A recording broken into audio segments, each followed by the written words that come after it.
J'adore la mer. Mais la mer, elle ne m'aime pas. Comme tout le monde, avant d'aller à la mer, j'ai essayé de faire disparaître ma dilatation abdominale, mon excroissance de type brioche, ma réserve personnelle de Quen, en gros ma graisse. Mais tu vas me dire, Brice, mais tu es svelte comme un cygne. C'est vrai ça?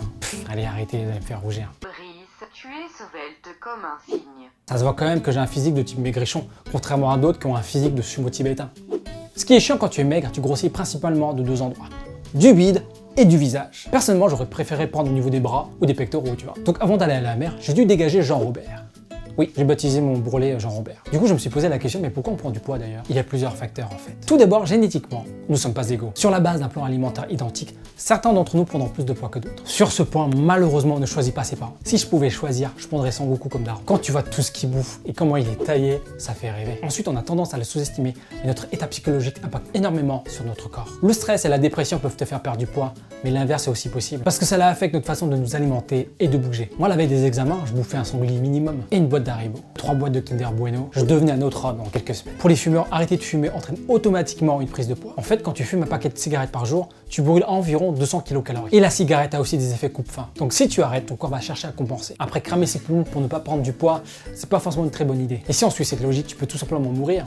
Ah là, c'est sûr, tu vas pas prendre de poids. Certains médicaments comme la cortisone ou les antidépresseurs peuvent faire prendre du poids chez certaines personnes. Donc si tu déprimes et que tu prends des antidépresseurs, tu prends doublement cher. Vient ensuite le manque d'activité physique. Tu vas me dire que ça concerne que les gros geeks qui ne sortent pas de chez eux, mais tu as faux mon ami. Moi je dirais que ça concerne tout le monde. Nous vivons dans une société de plus en plus sédentaire. Toi par exemple, quand tu veux envoyer un message à ton pote, tu prends ton téléphone et c'est réglé. Alors que l'homme de Cro-Magnon à l'époque, pour envoyer un message, il devait l'apporter lui-même et à pied. L'homme de Cro-Magnon pour manger, il devait chasser lui-même son repas. Alors que toi, tu as juste à prendre ton téléphone et ton repas est livré. Les hommes de Cro-Magnon, c'était des purs athlètes. Ils ont été remplacés par des hommes avec des gros moignons qui leur servent de doigts. La sédentarité est l'un des plus gros facteurs du développement de l'obésité. Selon l'OMS, en 2009, il y avait 1,4 milliard de personnes en surpoids. Et selon eux, d'ici 2030, on passerait à 3,3 milliards de personnes en surpoids. En France, en 2009, on estime à 6,5 millions de personnes en surpoids, soit 14,5% de la population de l'époque. Pour les quelques personnes qui ne sauraient pas calculer sa masse corporelle, tu prends ton poids et tu le divises par ta taille au carré. Donc en fonction des résultats, si tu es en dessous des 18,5, tu es en sous-poids. Entre 18,5 et 25, on a un poids normal. Entre 25 et 30, on est en surpoids. Au-delà de 30, on est considéré comme obèse. L'autre gros facteur du développement de l'obésité, c'est la malbouffe. Et Dieu sait ce qu'on bouffe mal. À la télévision, ils nous vendent de la malbouffe avec de belles images et ils inscrivent en tout petit en bas, pour votre santé, manger 5 fruits et légumes par jour. Ou bien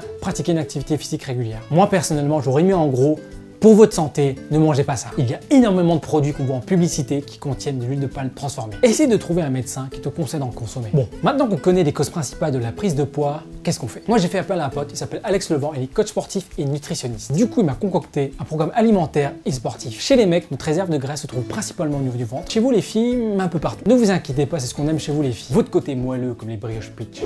Donc les filles, gardez la ligne, c'est bien, mais devenez pas un porte-manteau. Je ferme la parenthèse. Pour revenir à Jean Robert, mon bourrelet. Moi, je pensais que pour perdre du ventre, il fallait faire que des abdos. En fait, ça sert à rien. Tu perdras du gras sur le ventre quand tu perdras le gras sur l'ensemble de ton corps. Pour cela, Alex m'a proposé des circuits training que je pouvais faire chez moi. Et puis niveau bouffe, j'ai suivi un plan alimentaire équilibré dans lequel je devais manger 5 fois par jour. Oui, tu as très bien entendu, 5 fois par jour. Je laisse Alex vous expliquer. Contrairement à ce qu'on pourrait croire, manger 5 fois par jour ne vous fera pas grossir, mais au contraire vous aidera à gérer votre alimentation. Et cela influencera vos 3 repas principaux qui seront ainsi moins copieux et vous aidera à avoir une meilleure digestion. Le premier avantage à manger 5 fois par jour vous permet d'organiser vos repas tout au long de la journée. Par 5 fois, je veux parler des 3 repas principaux de la journée, plus la collation du matin et celle de l'après-midi. Planifier vos repas à l'avance vous permet d'être maître de votre assiette et de maîtriser ce que vous mangez. Le deuxième avantage à manger 5 fois par jour vous permet de consommer beaucoup plus de fruits tout au long de la journée. Cela vous apportera suffisamment de fibres pour garder la ligne, mais aussi suffisamment de vitamines et de minéraux pour permettre à votre corps de fonctionner au meilleur de son potentiel, notamment au lit.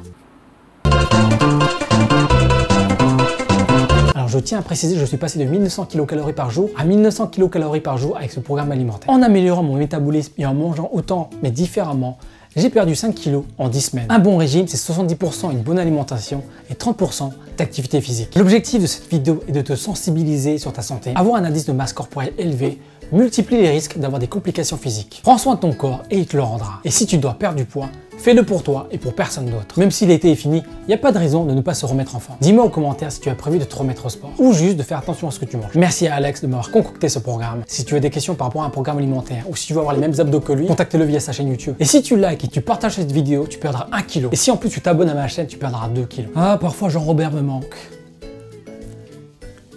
Tu te rends pas compte des efforts que j'ai fait pour cette vidéo. La preuve en image. Si tu veux voir mes précédents podcasts, clique sur la playlist de gauche. Et si tu veux voir mes nouveaux courts-métrages sur ma nouvelle chaîne, clique sur la playlist de droite. Et n'oublie pas d'aller faire un petit tour sur la chaîne d'Alex Levin.